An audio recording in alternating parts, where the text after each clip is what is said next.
Listen to me closely. 2026 is coming. Whether you're ready or not, time does not negotiate. Life does not wait until you feel ready. And regret? Regret is patient. It's already sitting in your future, wondering if you're about to earn it. This is not a motivational speech. This is a wake-up call. Because the truth is brutal.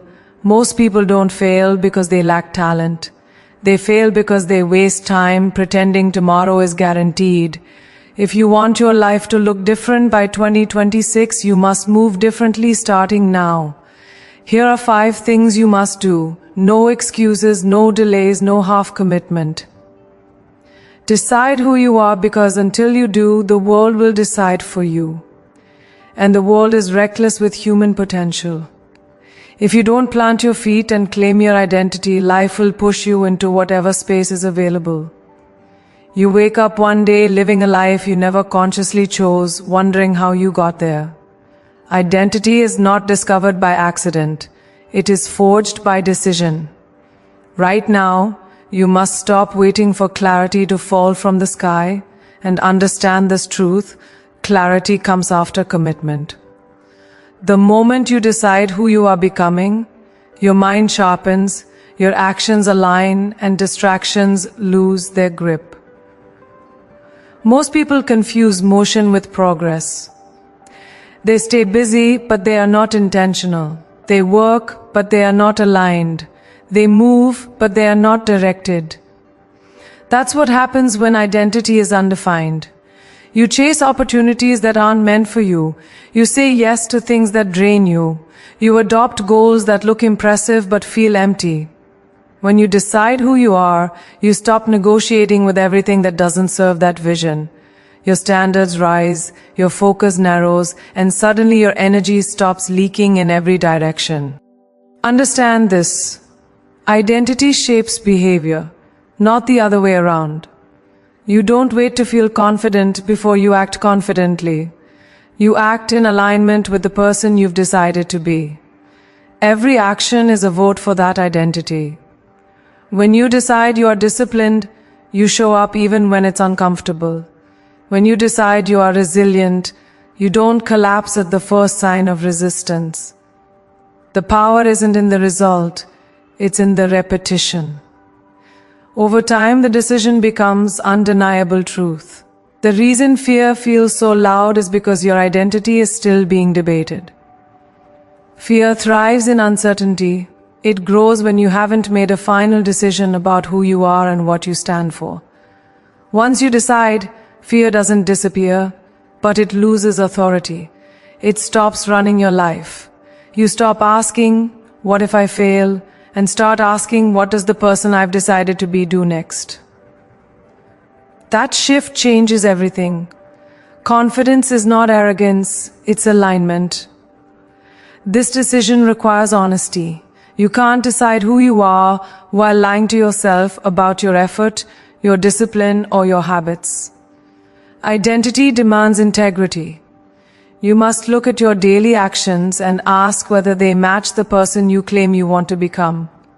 If they don't, the problem isn't motivation, it's decision. When your identity is clear, your choices become simpler. Not easier, simpler. You stop debating with yourself every morning. You already know who you are. And once you decide, you must defend that identity fiercely. People will test it. Circumstances will challenge it. Old versions of you will try to resurface. That's not failure. That's confirmation that the decision is working. Every time you choose alignment over comfort, you reinforce the identity you've claimed. This is how transformation begins. Not with external change, but with an internal decision that refuses to be undone. Discipline is the bridge between the life you want and the life you're currently living. And most people never cross it because they treat discipline like a feeling instead of a decision. They wait to feel motivated, inspired, confident, or ready, not realizing that discipline doesn't care how you feel. Discipline is loyalty to your future self. It's showing up when the excitement is gone, when nobody is clapping, when the results aren't visible yet. Anyone can work hard when they're being watched. Anyone can perform when praise is guaranteed. But discipline is built in silence. It's built when you do the work, even when the world has forgotten to check on you. What you do consistently will always outweigh what you do occasionally. One inspired week will never beat one disciplined year. Discipline is not about intensity, it's about consistency. It's waking up and executing even when your mind is heavy and your body is tired. It's training yourself to follow through, especially on the days you feel like quitting. Because those are the days that matter most. Discipline is the muscle that carries you through doubt. Every time you keep a promise to yourself, that muscle grows stronger. Every time you break one, it weakens. And over time, your life becomes a reflection of which promises you honored.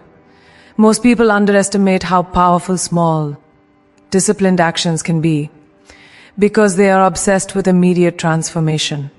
They want dramatic change overnight. But discipline works quietly. It compounds, it stacks, it builds momentum in ways you don't notice at first. One extra hour of focused work a day doesn't feel life-changing until months pass and you're miles ahead of where you started. One disciplined decision doesn't seem significant until it becomes a habit, and that habit becomes your identity.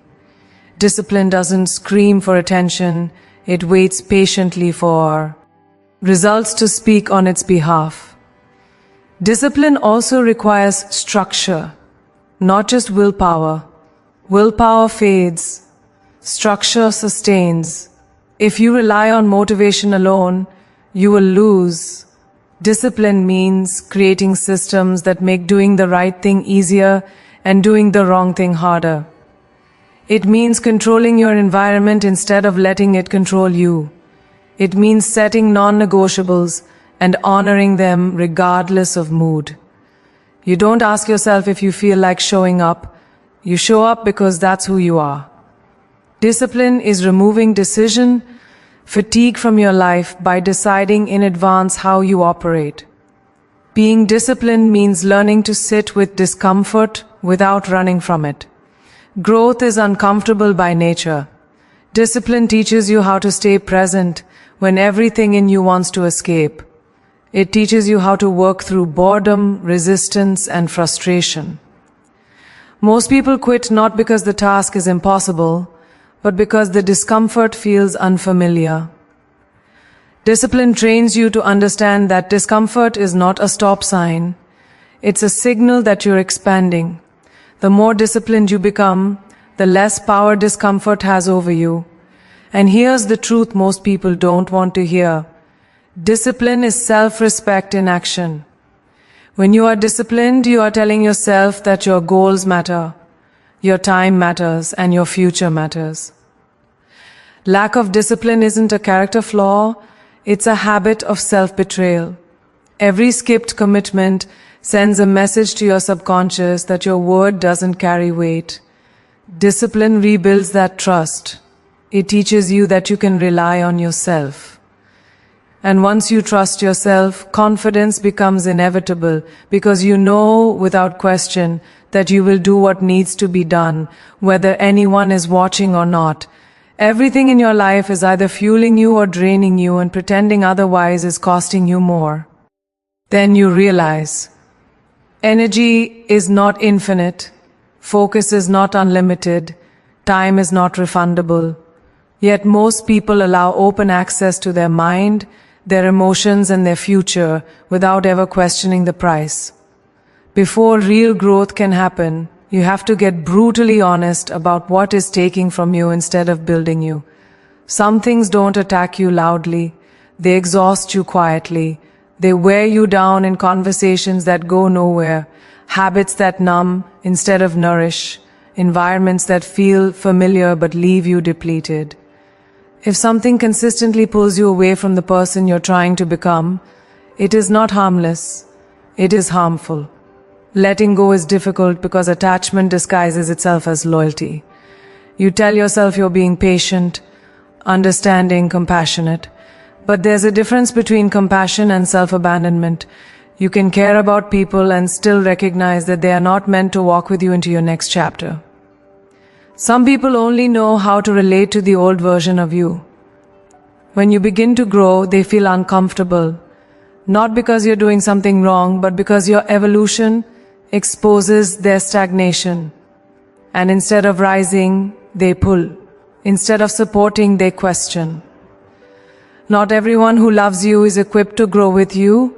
Your environment shapes your standards more than your intentions ever will. You can have the biggest dreams in the world, but if you spend your days in places that normalize mediocrity, comfort, and excuses, your dreams will slowly shrink to fit that space. You start adjusting your goals to match the room you're in. You start silencing your ambition so you don't stand out. That's not humility. That's self-sabotage. Growth requires environments that challenge you, stretch you, and sometimes make you uncomfortable. If where you are doesn't demand more from you, it will eventually take more from you. Habits are another silent rain most people refuse to confront. Not because they don't know the habits are hurting them, but because the habits are soothing. They distract. They numb. They offer temporary relief while quietly stealing long-term progress. Scrolling, procrastinating, overindulging, avoiding responsibility. These aren't just time wasters. They train your brain to choose ease over excellence. Every habit you repeat is a vote for the life you're creating. And if you're honest, some of your habits are voting against the future you say you want. Cutting them off isn't about punishment. It's about alignment. This process requires boundaries, and boundaries will make some people uncomfortable.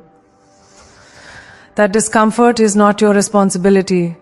When you begin to protect your energy, people who benefited from your lack of boundaries will push back. They'll call you distant, they'll say you've changed, they'll accuse you of being selfish. But what they're really reacting to is loss of access. You are no longer available for dysfunction, chaos, or endless emotional labor. Boundaries are not walls, they are filters. They allow what supports you and block what drains you. And you don't need permission to protect what matters.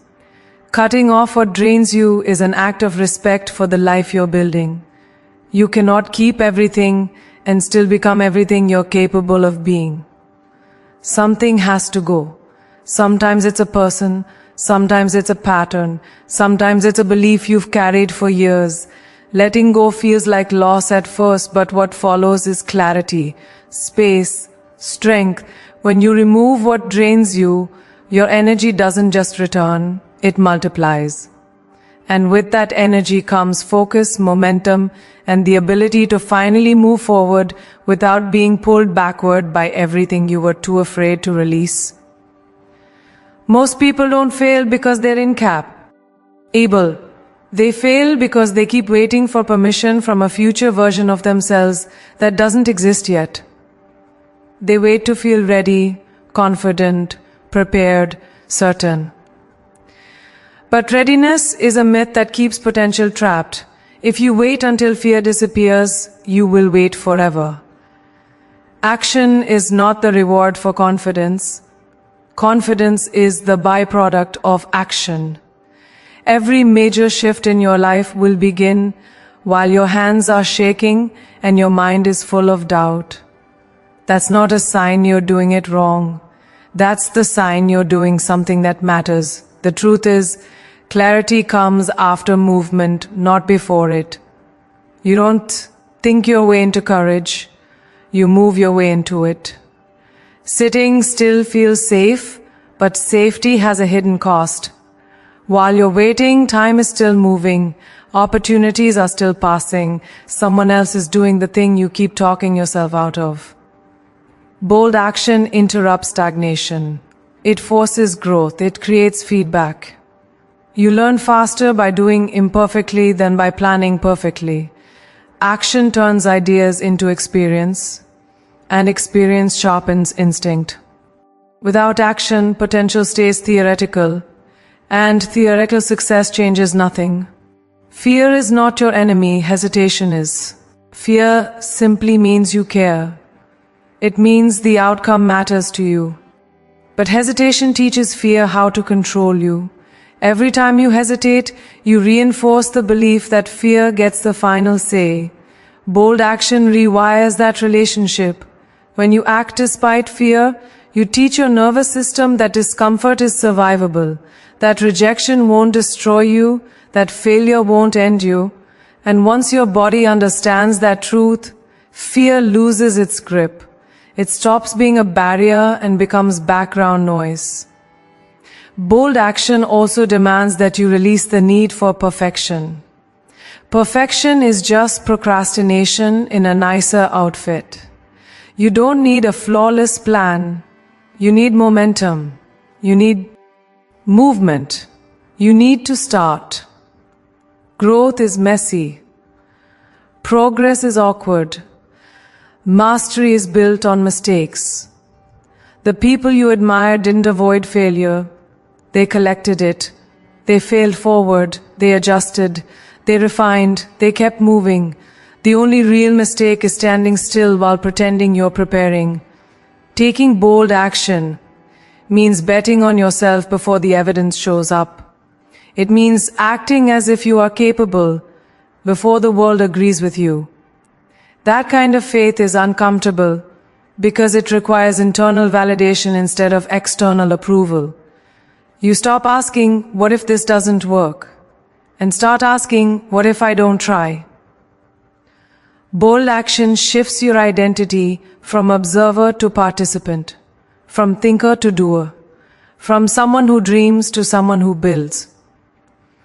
And once you cross that line, there's no going back to passivity without pain. Every bold action you take expands your capacity for the next one.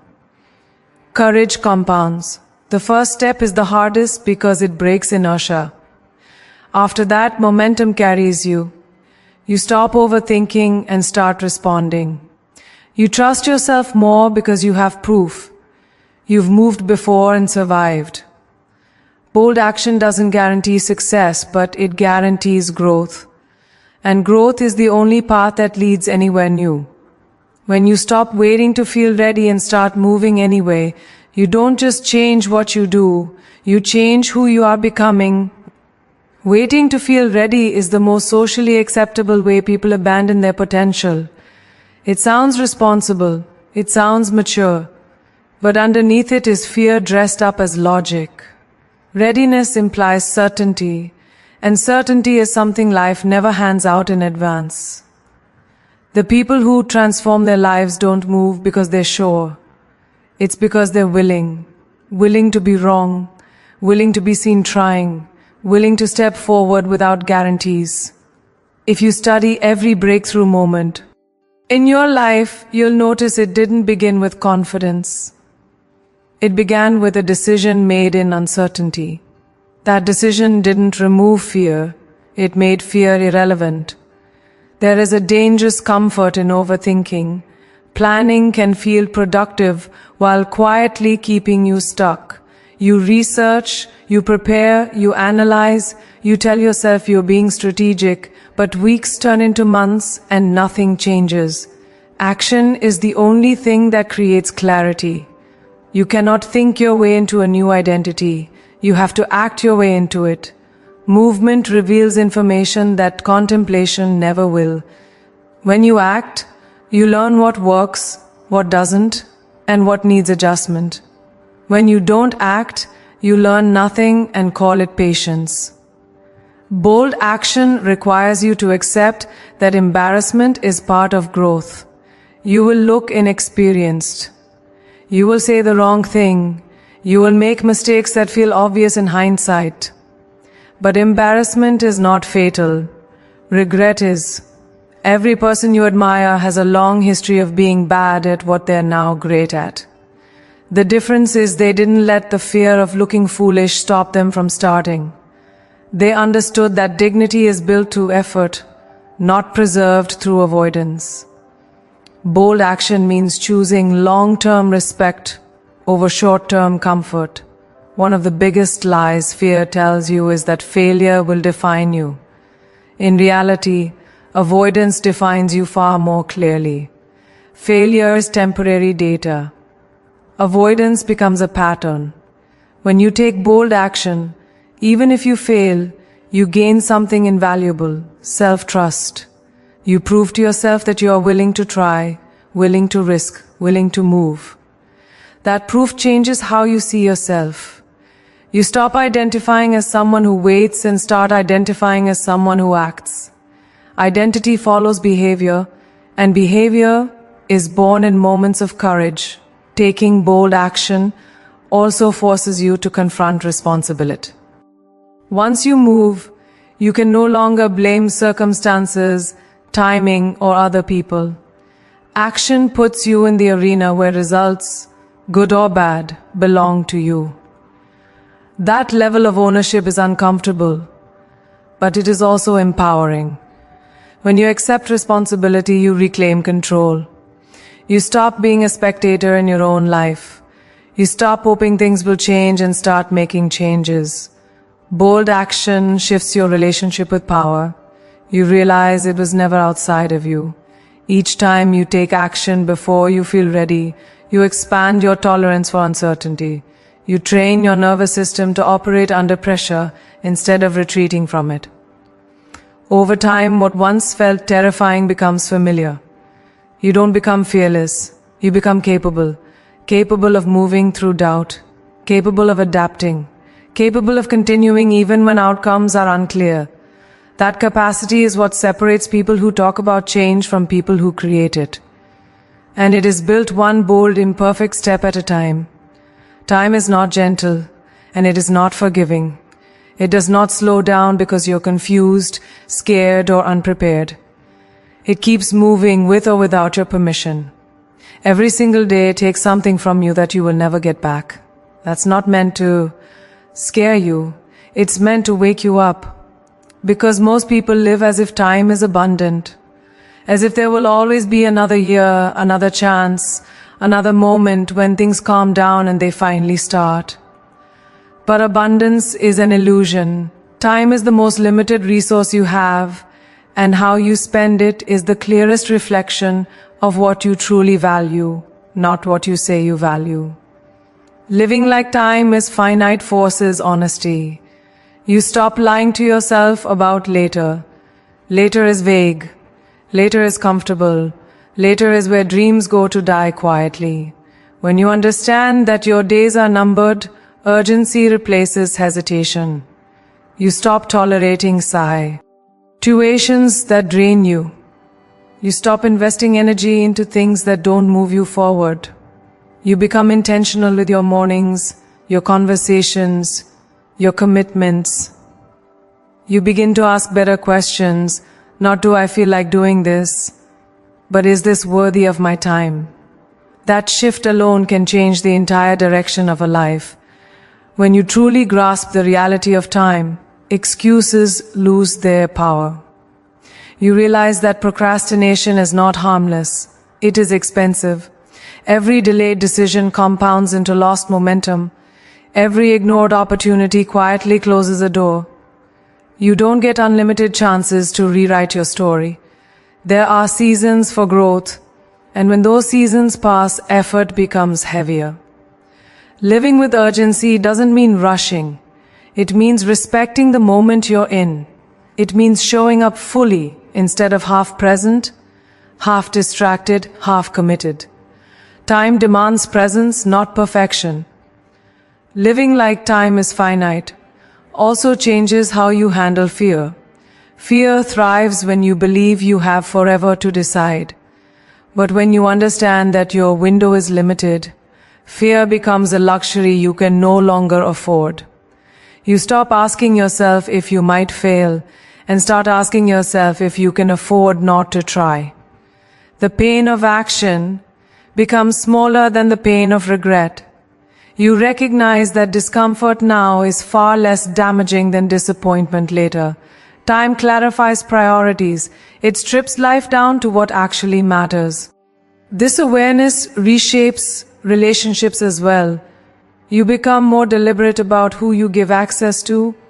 You stop wasting emotional energy on constant conflict, petty drama, and surface-level connections. You seek depth, honesty, alignment. You say what needs to be said instead of assuming there will always be another chance to say it. You listen more closely. You appreciate more fully. When time is no longer assumed, presence becomes a form of respect for yourself and for others. Living like time is finite creates courage because it reminds you that waiting has a cost. Every day you don't act, you are actively choosing the life you are currently living. That realization is heavy, but it's also empowering. It puts responsibility back in your hands. You stop blaming circumstances and start owning choices. You begin to move with purpose, not panic. You understand that you don't need to do everything. You just need to do what matters consistently before the window closes.